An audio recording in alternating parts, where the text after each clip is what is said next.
Okay, so here we are with Francisco Ferreiro. How you doing, Sean? Good, how are you? Good, thank AKA Cisco to me, Yep. but not to you. Who gave you the name Cisco? It's kind of sprung up in Sydney. Just I don't know. I just played with some bands, and people just got sick of calling me Francisco all the time. So yeah, actually, the first time that the name sprung up was when I was at university. Mm-hmm. Yeah, I was in college there, and I was studying, and yeah, I think people didn't want to say Francisco all the time. So, Where yeah, were you so- born? I was born in Valencia, in Spain. Ah, So- Valencia. Valencia. Yeah, You speak Spanish? I do. Yeah, I'm fluent in Spanish and English. Oh. Is it more like the Catalan version? Is that what you call it? Castellano, it's called. Castellano. Yeah, we pronounce the C's with ths. So, yeah. How do you go with Puerto Ricans and? Oh, good. Yeah, I get on with people here. I think I actually use Spanish more than English here. I've got to say. Yeah, yeah. There's a lot of Spanish people. Yeah. Most people that I interact with day to day are actually Spanish, probably. There's a lot of, well, when I say Spanish, I mean Latino. So, yeah. Where do you Puerto live Ricans. now? Here in New York, Yeah. I'm living over in Prospect Heights, the north side of Prospect Park. Prospect. Just Franklin Avenue. Near Lefferts Gardens, is it? Yeah, Prospect Place is the shuttle stop, and the Brooklyn Museum is the actual subway stop. So, And so, how would you describe the ethnic makeup of the neighbourhood that you live in? it's really diverse. It was like a couple of years ago. Apparently, it was pretty much, an African American neighbourhood. Mm-hmm. And there were a couple of hipsters and artists drifting around, but now it's quite diverse. Like you get South Americans. There's a lot of I see people from all countries there. It's there's still a large African American community there, but there's a lot of Hispanic. There's a lot of Asian people. There's people from all over the world. So when you say African American, not Africans or people Actually, from the Caribbean? Or? Yeah, being more specific, they're probably mostly West Indian there. Actually, there's a lot of or a large Jamaican community there. I think there's a lot of people from Trinidad. Mm-hmm. Yeah, So could you guess how many of the people were born in America? I wouldn't. No know. idea. I wouldn't know. Yeah, sorry. Yep. What language do people from Jamaica speak? Bit of a test now, not a test, but Really? no, I mean, myself. my best friend from Australia is actually Jamaican, Marlon Forrester, who plays in a reggae band that I used to play with. Frida's Boss. It was a if you're British out colony, Jamaica, wasn't it? there. Yeah, it was. Yeah, so they speak English, and then they've got their local dialect there, which is like a mash of English and Sort of a pidgin yeah. sort of a thing.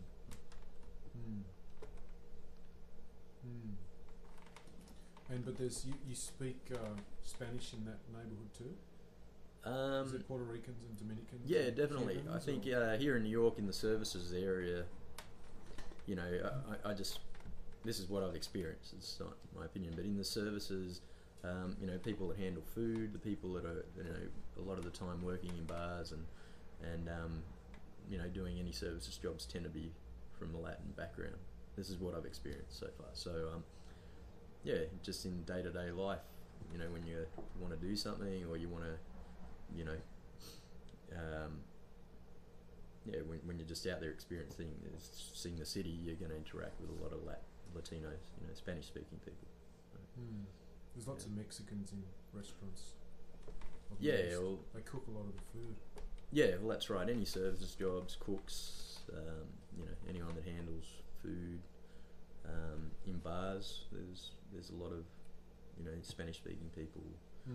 I'm sure there's people in other areas and other sectors of employment here, but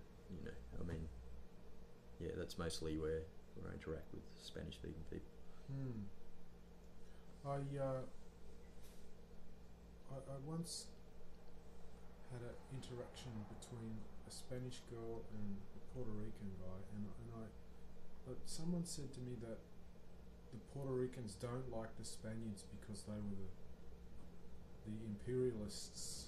Yeah. Have you felt any racial tension because you speak Spanish with a Spanish accent?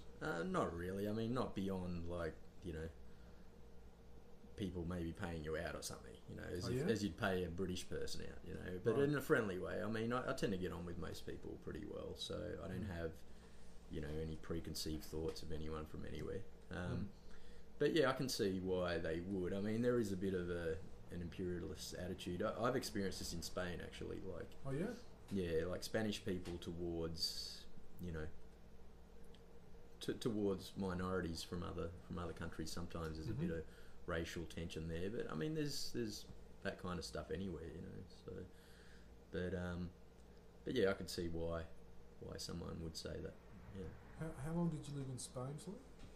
I was born there, and then I lived there till I was 5 years old, and then I went to Australia, and I went back when I was 10, and I lived in Spain for a year, in Madrid, and then I went back to Australia and lived there till I was 14. Then I left school when I was 14 and went back to Spain, and then I was there till I was 19, and I went back to Australia, and then I was in Australia pretty much ever since. So, yeah. What do you think of Spain? It's a beautiful country. I mean, I've always considered Australia and Spain similar countries, and I know that sounds weird because culturally they're very different, but because I had some youth, you know, or some growing up in both countries, I think I absorbed both of those cultures, and they both feel very at home for me. So yeah, and there's some really, you know, great things about Spain and some really great things about Australia. You know, they're both great countries in their own way. So, yeah, I think Spain has changed a lot probably in the last 10 years since they entered the EU. When I was young and I lived there, it was predominantly a farming nation, and my grandparents are from an area in the centre of Spain, and they were mostly farmers. And yeah, I grew up, you know, in a small little town environment, but you know, that's changed now. That when money came in from the EU, the whole country just revved up a notch, and everyone started driving around in BMWs, and I was like, whoa, what's happening here? But now they're in big trouble. They're in financial... Huge property boom there, right? Yeah, and then the bubble burst about 4 years ago or 3 years ago, and people are in dire trouble there now. I think the unemployment now is about 45-50%. Youth unemployment, that is. Yeah. Not very good. Yeah, no. So there's a lot of people So migrating. you haven't considered moving there? No, I mean, you know, I think, you know, as an artist, you tend to think a little bit differently.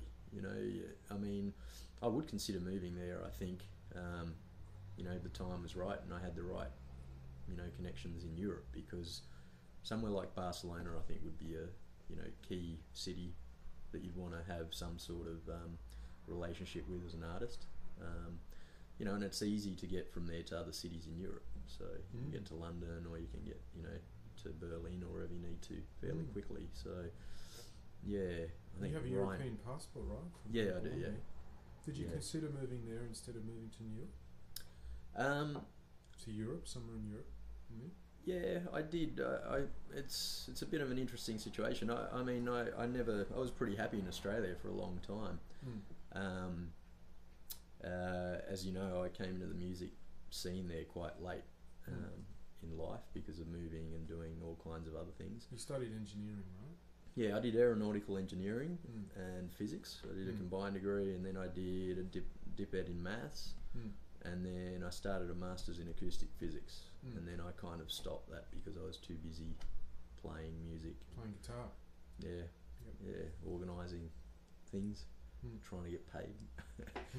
Yeah, so yeah, it all happened pretty late in life, but I was pretty happy there. I mean, I was surfing and working a couple of hours a day at university and playing music every night. So, you know, and I was doing all kinds of things, playing big band, Mortal Blow big band, and you know, playing in the reggae band. I ended up being a part of a jam session that used to go at Wheels and Cupcake that Monique Lysiak used to run. Right. Hi, Monique. And How's Monique? hopefully well. I mean, I haven't talked to her for a while. I think she's playing with the sirens and, you know, getting around town a bit. Yeah, so anyway, she was actually quite a big influence for me to come over here. Her and Kevin Hunt, they were both really supportive when I mentioned coming over here. But anyway, the whole thing came about because I found I was just playing music and enjoying myself a lot in Sydney, but I started realising that a lot of the music I was playing stemmed from here. I mean, most of the, you know, the music I was listening to or trying to learn came from here. So I thought it would be from the US, that is. So I thought it would be important to come over here and, you know, and experience it. Get to the source. Yeah, that's right. And yeah, and it's been really good. I think, you know, it was a bit of a, you know, a bit of a wild sort of adventure, but I think it's worked out well in the end. I had no complaints. I've met amazing people here, you know, great teachers that are helping me and have helped me along the way. And yeah, things have felt quite natural so far. So, you know, and you know, I've never considered myself, you know, any type of specific musician. Maybe if I'd had a different upbringing, I would have. You're a guitarist. Yeah, I'm a guitarist. I do a bit of singing once in a while, badly. So, but you know, I love writing music and playing, and you know, I'm into all types of music. Like, I listen to digital music, I play rock music, I love jazz. You know, I love, you know, any contemporary music that's out now. So, you know, I think this for me is a city where there are a lot of people here that come from a lot of different countries. They're very passionate people, and a lot of them come here because they have, you know, an idea or a vision, you know,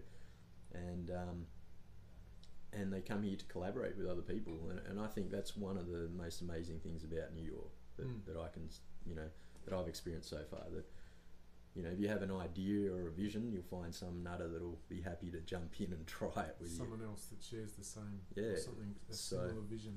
Yeah, so that's, you know, and in Sydney I was already having ideas and putting stuff together and just thinking some pretty wild stuff. So, you know, I get to try it all here. Yeah, and if I'm learning along the way, then that's, you know, a bonus, and that's definitely happening. So yeah, definitely, I can see that. I'm under the pump here, pressure cooker. And did you hear any live music in Spain when you were there? Do you have any memories of hearing music performed live? Oh, you mean like throughout my life, or just recently, or? I don't know. When you were growing up in Spain, did you hear any? Yeah, I mean, you know, I grew up with music. Over there in Spain, it's embedded in the culture. It's a little bit like Brazil. So they have the flamenco. It's pretty yeah, strong. that's more down south. But in the region where I'm from, which is about 3 hours south of Madrid, you know, most of the music. Well, I mean, there's a local style of music there, you know. So you know, la rumba is very common. Rumba is like a common style of music all throughout Spain. So definitely rumba y sevillana. Sevillanas, like Seville is pretty close, so sevillanas are pretty, you know, pretty common there as well. And then there's also like the local, you know, the local type of music, and which is from Castilla-La Mancha, La Manchegas it's called, which is it's like a, you know, it's like a fusion of rumba and just local rhythms from the area. You know, you'd call it like a branch of flamenco. Flamenco's kind of, you know, overtaken, you know, it's like Spain's biggest export. So everyone's like, oh, flamenco. There's a lot of, like, even within flamenco, there's a lot of different types of flamenco. Yeah. You know, there's los tangos, seguidilla, rumba. There's a lot of different styles within it. So, bulería, definitely. And then you can go por soleada. So there's you know, a lot of different styles that encompass flamenco, and really, as far as I know, they've come from all the different regions of the south of Spain. So, you know, every part of Spain has got their style. So, Yeah, so you could call it flamenco if you want to. Could you just quickly describe in musical terms, the musical style from where you're from? Is that possible? Yeah, I'm really not sure. Could you clap the rumba rhythm, or it's not a test? Is that possible? Could you explain it quickly? Or is that too probably too need to listen to stuff? Get a guitar and show you like a. Yeah, I could get a guitar. Yeah, like a. You got an acoustic? Yeah, not an electric though. No good. This is no good. You want an acoustic guitar? Yeah, have you got an acoustic? Yeah. Yeah. No, we'll just let it roll. It's outside. It's outside. In the storage. Okay. Just tell the other listeners how you got into the music.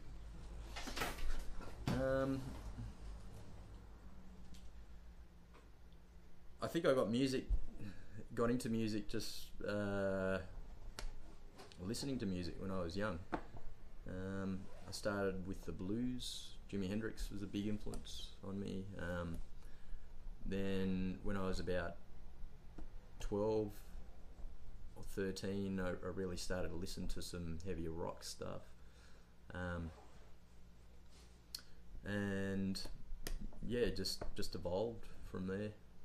So, but yeah, definitely the blues has been there all the time. I think call and response has always been there. So.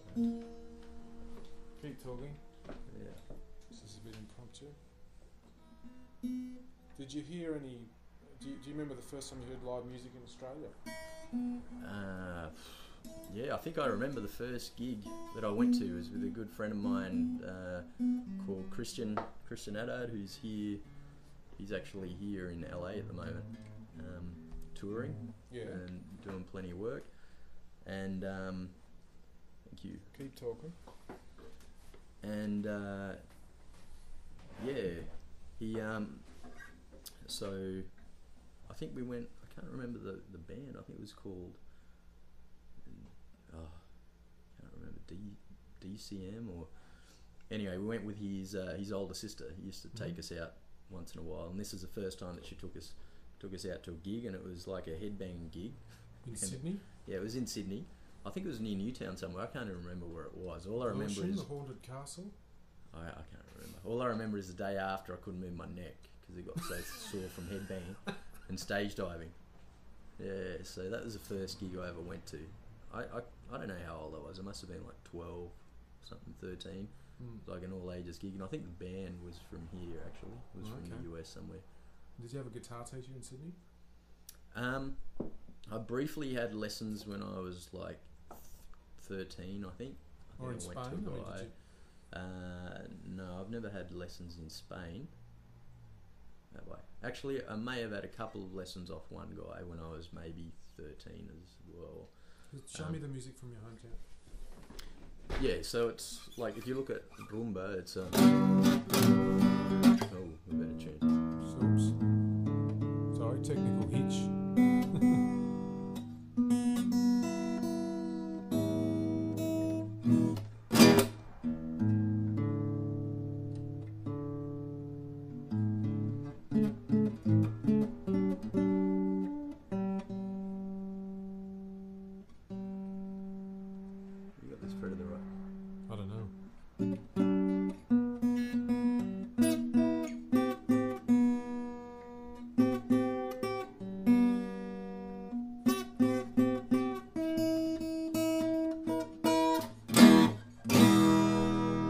So something like La Rumba is just I don't know, any of the rhythms. I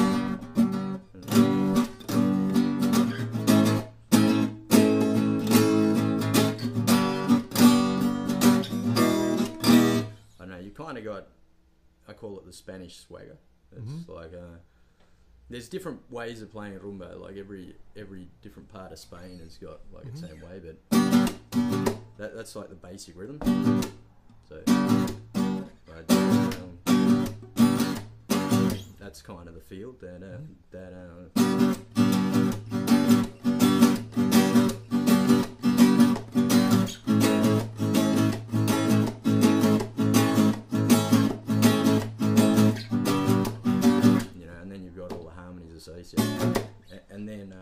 if you know the Gypsy Kings, that basically made a whole career on rumba, variations of rumba. You know.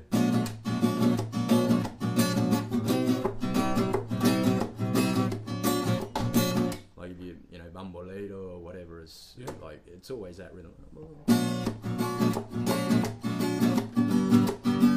You know, anything like that, and then variations. So.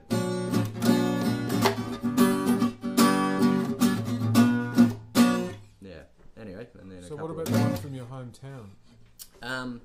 Is there a rhythm that's associated with that? Well, it's basically la rumba rhythm. There's, I mean, there's particular. I'm not an expert in the music there, so I don't know. But most of the music there is basically been made for dance. So you've basically got to know all of the dance movements and so forth. Is there a regional dance for your town? Yeah, it's called La Manchega. Yeah, Manchegas. Can you dance it for us? I can't. I'm sorry. I would love to learn how to play it and dance it. There's actually, last time I went back over there, I was invited to go and play with it was a local band, because they have bands that go around all of the towns, and the guys dress up and they play this music. And one of my good friends from when I was growing up plays in one, and he invited me to go around with them to all the towns, because they go deep into the towns, into the, you know, and basically, you know, they most of the time they're like university students. They all get together and they wear these garments and so forth, and they go to all the fiestas. So in Spain there's a lot of fiestas there that run all year, and all the towns have their patron saints and they have their fiestas. And so these guys go into all of the isolated towns, and when I say isolated, I mean like 100 years, you know, in the past. So they'll go in there and they just play the local music for all the people in the town. You know, and this has been going on for hundreds of years. So I was invited to go in and just, you know, hang out with them and travel with them and grab a guitar and basically learn. But I had to leave and go back to Australia, so I didn't get the opportunity to do that. But I would love to do that. It's on the bucket list. Yeah, I would love to go there and just play in a regional band and just cruise around all the towns in the middle of nowhere. It'd be a good experience. So. Do you have family over there still? Yep, I've got an auntie, two uncles, and I've got cousins, and my mother's still there, and I've got my grandmother as well. My grandfather passed away late last year, but my grandmother is still alive, so yeah, I've got to try and get over there to visit her at some stage. Alive and posting on Facebook, as they say. Yeah, that's right. Yeah. And have you still got some family in Australia? Yeah, I do. My parents, or my mother, remarried there, so I basically grew up with my stepfather's family. And yeah, so my grandmother's still there. My stepfather's there. He's remarried now, and he's got a wife, and they, you know, he's got his own family as well. But he's very much my father. So. So yeah, all of his family takes, you know, good care of me. And how do they feel about you moving to New York? Give me the guitar. Stop playing the guitar. Sorry, you're in trouble. Yeah. So how do your parents feel about you being in New York? Yeah, good. I mean, you know, everyone knows that I was musically oriented since I was a kid. I mean, I left school because I was playing music, and I went to Spain, and I played a lot of music in Spain as well for years. And I mean, you left high school?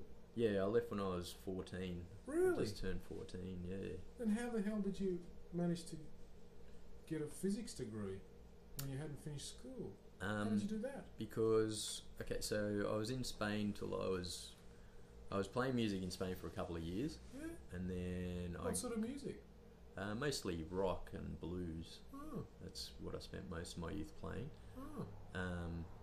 You know, I used to write a lot of music as well. Did you? When you were 14? Yeah, I've writing got songs. Yeah, I've got lyrics? I used to have a lot of music. I used to write a lot more than what I write now. Actually, I've got to start again. Do you have a document of all of this stuff? Yeah, I've got a couple of Yeah, I've got a couple of CDs that were recorded. That's so cool. I think there's actually a link on YouTube to a song I wrote when I was like 13. All right. Well, I'll post it I'll post it underneath the interview. Yeah, it's kind of an instrumental thing. But yeah, that was the first thing I recorded in a studio. I was really young, and actually the guy that produced that record was quite a well-known producer in Spain. So that's well, not the record, sorry, the EP, demo EP or whatever. So that was cool. Yeah, and the sound is very, rock, kind of like English pop of, the 90s. So, so anyway, so I was doing that for a while, and then I started getting a little bit, I went a bit astray. So, there was a lot of, the music scene in Spain in the 90s was awash with a lot of bad stuff. So drugs and stuff. Yeah. So I kind of got a little bit out of control, and then realised that if I headed down that path, I probably wasn't gonna, make it to my 18th birthday. So, I kind of sucked it in and took a bit of a blow, but I just kind of put music away for a couple of years. And I think, in some ways, I'm a part of me died, but I think it was good for me. I think I would have probably died if I had, I was just, I was not in a good place. So, basically when I was a little bit older, I think I was 15 or 16, I stopped playing completely, just got myself, healthy again. And then I got called up for military service when I was in Spain. Yeah, when I just turned 18 actually. So a couple of years just getting cleaned up and turning into a normal human being again. And then I got called up to do national service there. And back then you had to do it. There's no option. So instead of just going doing normal service, I was pretty fit by then. I was running regularly and doing stuff. So I volunteered to go to the paratroopers, which was like a Legionnaires squadron in Spain. It was a pretty heavy place, but the reason why I went is because back then in Spain, if you were in the military, they'd pay you $15 a month for your toothbrush, basically, and one trip to get there, and that was it. But if you were in an operational squadron, they would pay you money.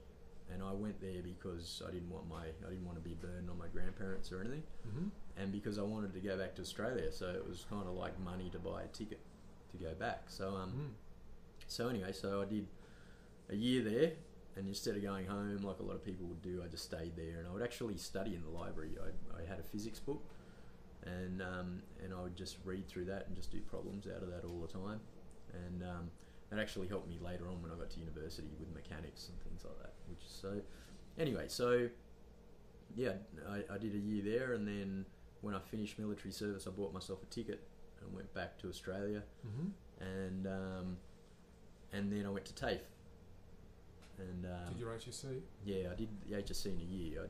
So I'd left in year 10, but you didn't have to do year 10, year 11. You didn't have to do year 10, and back then, you didn't have to go through all the school certificate. Back when I did it in '99, and you could do 11 and 12 in the same year. So I did that.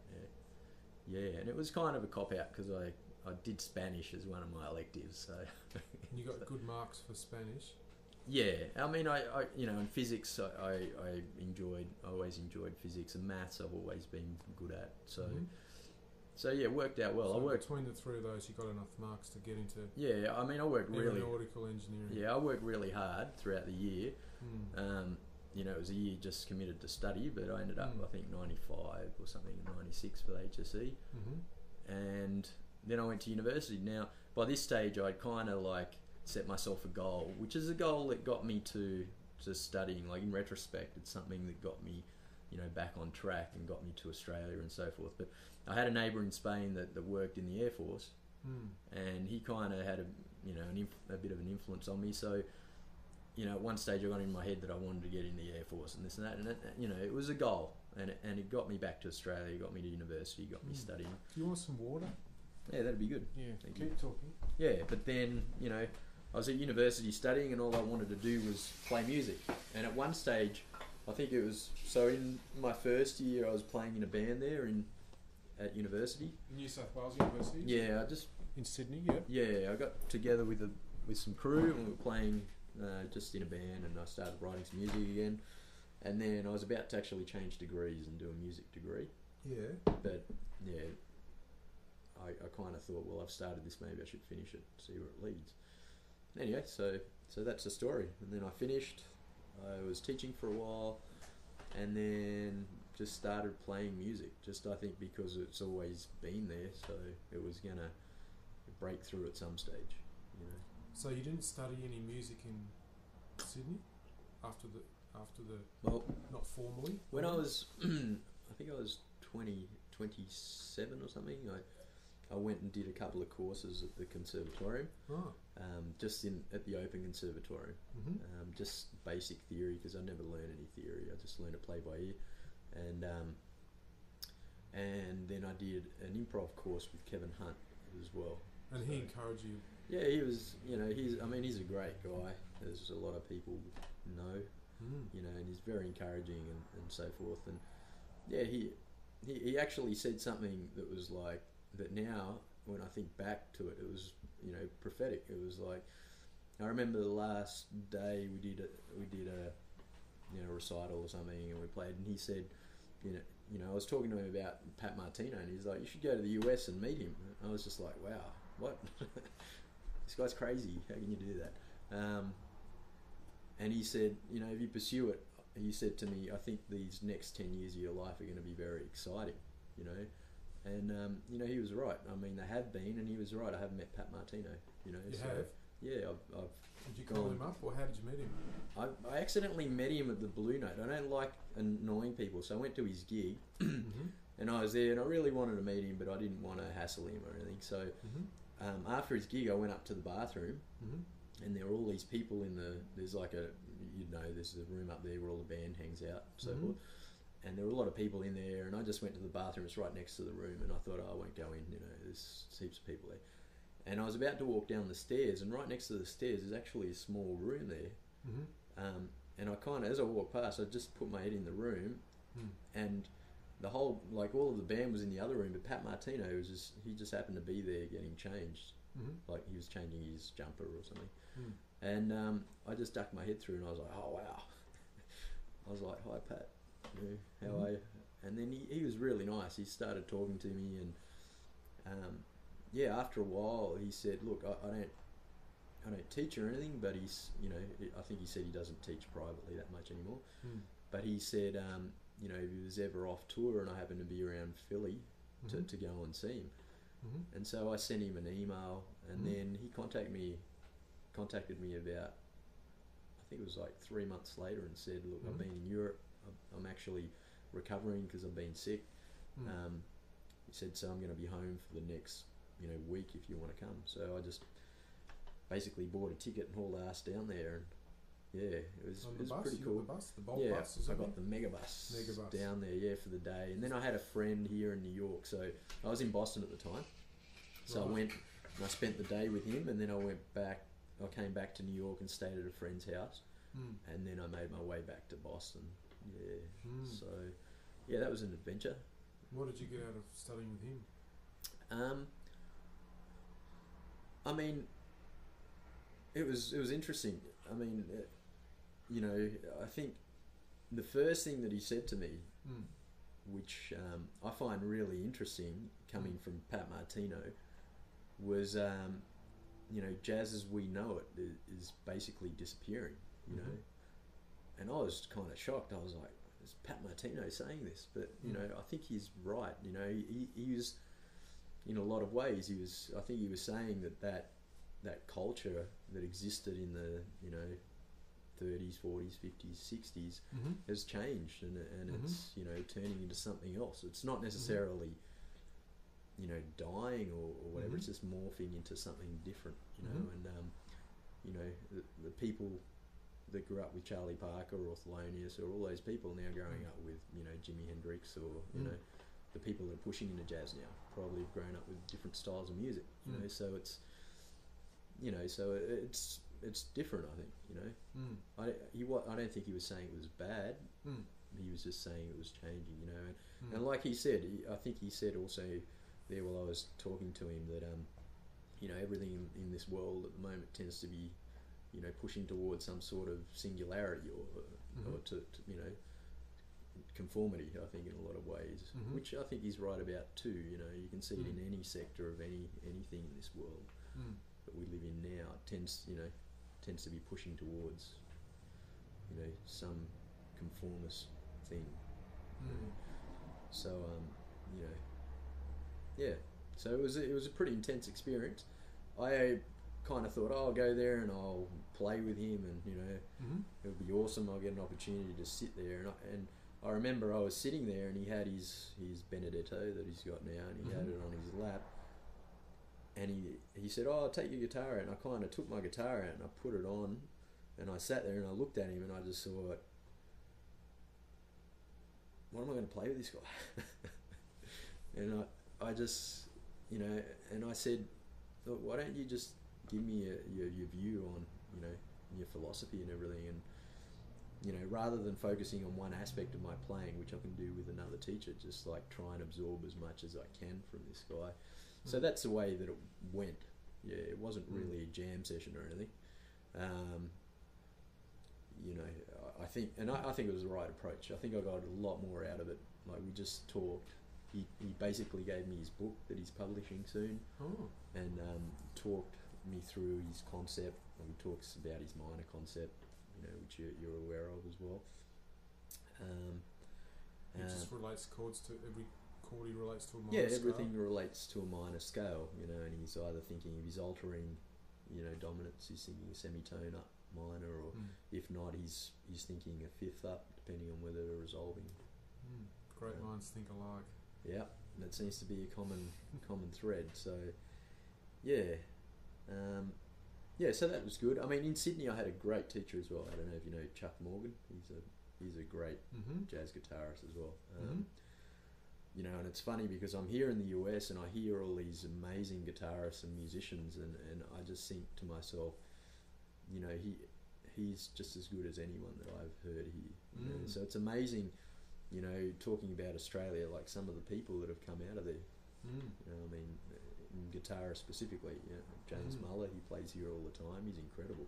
I mean, you know, some of the teachers that I've had and people that I've met here, they comment on his playing straight away. You know, and these are respected musicians. So here in New York, so you know, it's interesting. Yeah. Yeah. Australia's good for the guitar, I think. Yeah. Well, you know, we've had some great people come out of there. So, yeah, definitely. I mean, you know, and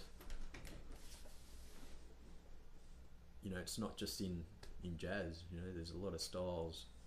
There's a lot of musicians here in the US. A lot of great musicians that I don't even know about that are doing a lot of good work, and especially on the guitar. Like the other day,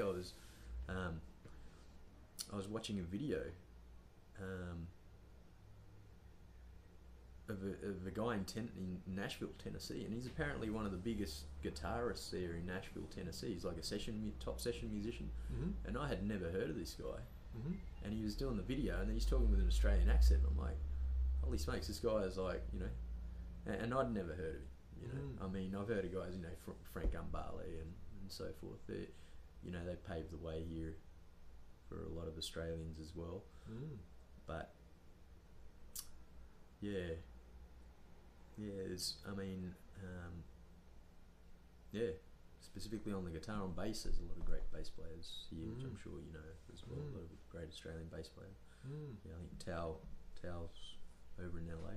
Yeah, she was at my school for a while, actually. In Australia? You mean, or at Berklee? No, she was at the Collective. Oh, right. Yeah, she did a semester there. I think. I think she came over and she studied for a bit and then went to the Collective for a while, and yeah, and then she went over to LA and got her big gig over there. So yeah. And did you have any goals when you got to New York? Like why did you decide to leave? Or I mean, you just, apart from just wanting to learn more, or did you have any specific thing in mind that you want to achieve? Or? Yeah, I mean, you know, for me, I've just, you know, again, and this, you know, this is something I really like about Kevin Hunt too. Like, I remember one day when I just started getting into, you know, into jazz and really trying to learn something, and realising that I knew nothing about theory and that I needed to learn some stuff. I was talking to him and I said, Kevin, how am I ever going to learn to play through these changes? You know, and he said something that was really cool as well. He said, you know, if you want to learn how to play through the changes, you'll work it out. You know, and I kind of like started to live by that. You know, if you really want to do something, you work it out. You know, you don't need anything. You just do it, and then eventually it happens for you. So I'm still working on that. So what are you going to do in America? But yeah, so I came over here because I think, you know, I really wanted to learn how to play the changes. That's what it is. I wanted to learn, you know. When I say play the changes, I wanted to learn, you know, I wanted to be around people that are inspired and that can, you know, play at the top level, you know, and are accessible. You know, that's the other thing, because, you know, there's some great players in Australia, but they're not always accessible. You know, sometimes they're travelling, you know, or they're busy, or, you know, when we talk about the community musicians there, it's a lot smaller than it is here as well. You know, here, the other day I was walking around West Forth and I saw a friend of mine, Francesco, that you know as well. He's a bass player. Oh, yeah. And he said to me, you should go to a bar called Zinc. You know, go and check out a band there. I was with a friend, and he's like, go and check out Zinc Bar. You know, there'll be a band there or something. It'll be cool. So I walked in there and I sat down, and there was an African band playing. And then the saxophone player came and sat down, and I started talking to him, and the next thing, Ron Fifth walked in. And he sat down and he started talking about George Benson and, you know, this and that. And I'm just thinking, wow, these guys are just here, you know. They're like, you don't have to, and most of them are really good people, so you can talk to them, you know, and you know, a lot of them are willing to hand down information. I think Ron Fifth, you know, said, oh, you should come down Mondays and, you know, hang out and play and whatever. And that's nice. Yeah, I think at some stage when I feel ready, I'll probably start doing that. I don't think I'm there yet, but yeah.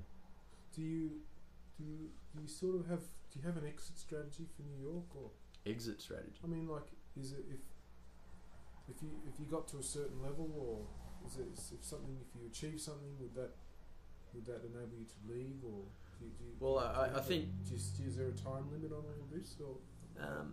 I mean, not really. I think I tend to work more from, and this is going to sound corny, but probably from the heart. I think, like, you know, if I feel like something's reached its end, you know, and I've exhausted it, then, you know, and I put in. This place is pretty endless. Yeah, it is. Isn't it? Yeah, it is. I mean, I think it's about identifying when your time is up. I think everyone, you know, reaches a point in this town where, you know, they get fed up with it. And then it's a matter of deciding whether you're going to push through and there's something more that you want to do here, or whether you know, whether you're ready to go home.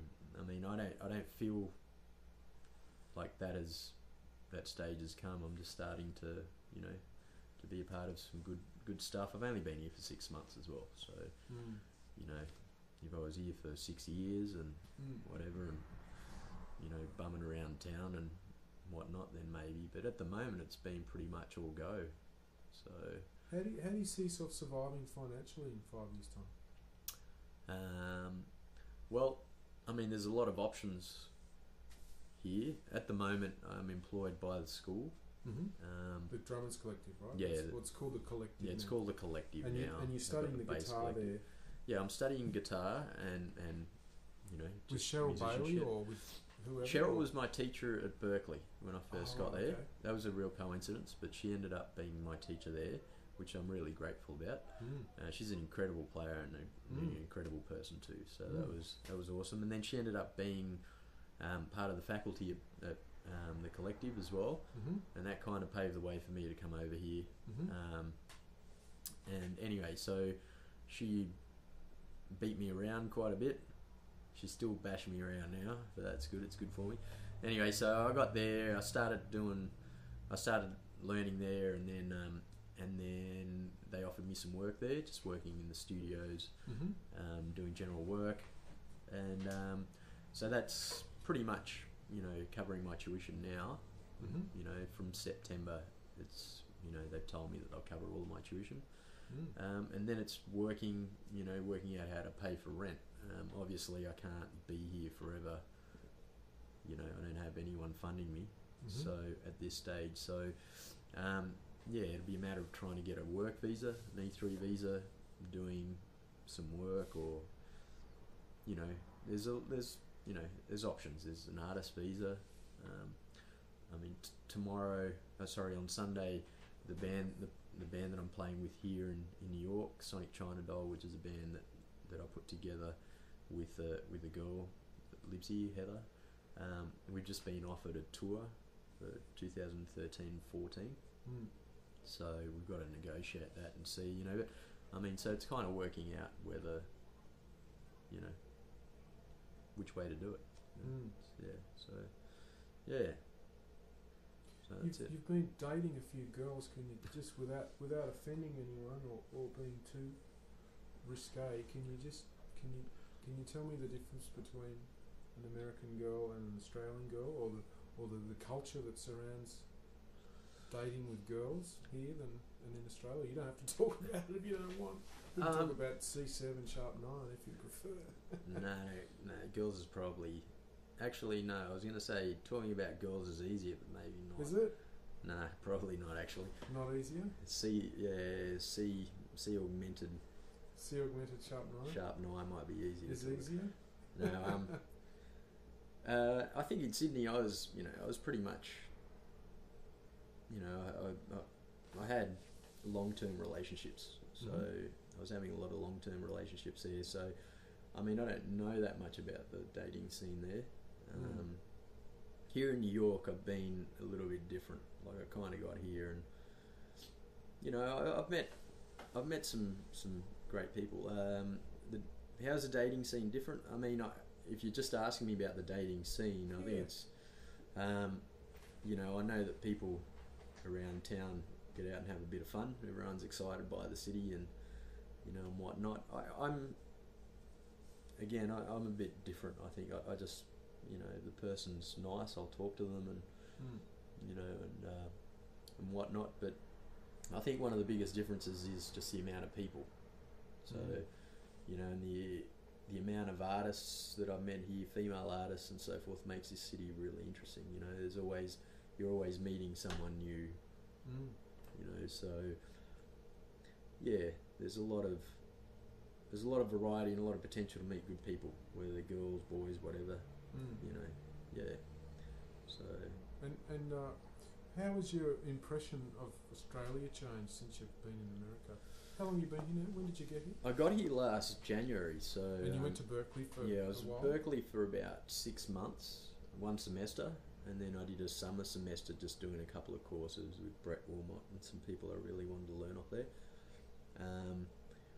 Yeah, I never really had the funds to go through a degree or anything, and I kind of just went there knowing that something would work out.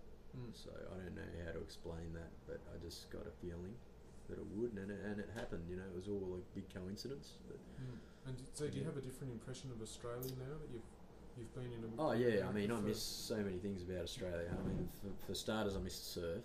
I mean, that was a huge part of my life. The ocean. I was what's it called? You know, doing surf lifesaving in summer there at Maroubra Beach, and I used to get up every morning, go surfing. You haven't tried going out to Long Island? Yeah, I've been to Rockaways. I haven't been to Jersey or Ireland yet, but hopefully in summer, I'll get out. How did you find the surf at the Rockaways? It was pretty bad. Have you ever had a good surf there? No. I've had like a day where it was like 3 foot, but I remember the first day I went with some really cool guys that live down here. They own a surf shop down at Dumbo. And it's a good place for a surf shop. Yeah, surf in Dumbo. Yeah, just under the big clock tower. Actually. And right under the Brooklyn Bridge, there's a good left. Yeah, great. Yeah. Anyway, so I went out with them over to to Rockaway Beach, and I got there and they were like, it's going to be pumping, it's going to be like 6 foot. And I was like, wow, this sounds awesome, you know. I just thought it's an exposed coastline, maybe there's some pumping surf here. And I got out there, and I remember looking over the headland, and they're like, oh man, it's awesome, it's like 5 foot. And I'm looking, and I'm just like, where? Yeah. It's like 2 foot slop. 5 foot for them is like halfway up to your knee. Yeah, I thought, wow, if this is Australia, I wouldn't even go out, you know. These guys are like, pumped. You know, it's pumping, yeah. So anyway, so that kind of, you know. And the waves had no power, or? Oh, they were alright actually. They suck up on the ledges, on the sand there, but it's not a very long ride, and there's so many people there. Like, really? Yeah, surfing like 2 foot, you know. But anyway, it's fun. I like going out with the guys. Yeah, Aggie surfboards from New York. You get a chance to check them out. Yeah. So you appreciate the Australian landscape a bit more. I miss Vegemite, and I miss a lot of things. I miss the sun. I miss having, you know, barbecues with friends, and you know, there's a lot of things I do miss. You know, I miss the cash. The money. I used to earn money over there. Playing music. Playing everything, doing whatever, you earn money over there. Here, it's just like it's hard work. Yeah. So you found it a lot easier to earn money playing music over there. Yeah. Well. Like even when you'd been in Sydney for a year, were you earning money playing music there? Yeah, I was. I mean, I was lucky. Even though you were much less a musician than you are now, probably. Yeah, and I mean, I probably didn't know as much as I know now. I probably couldn't play the guitar, you know, in the way that I play it now. I don't know if it's better or worse, but I think I know more information now. Probably. And probably get around the guitar a little bit more. But probably. But back then, I think I was good at I've always been good with people, so I was good at like finding, you know, people to put together a project or talk to a venue owner or something.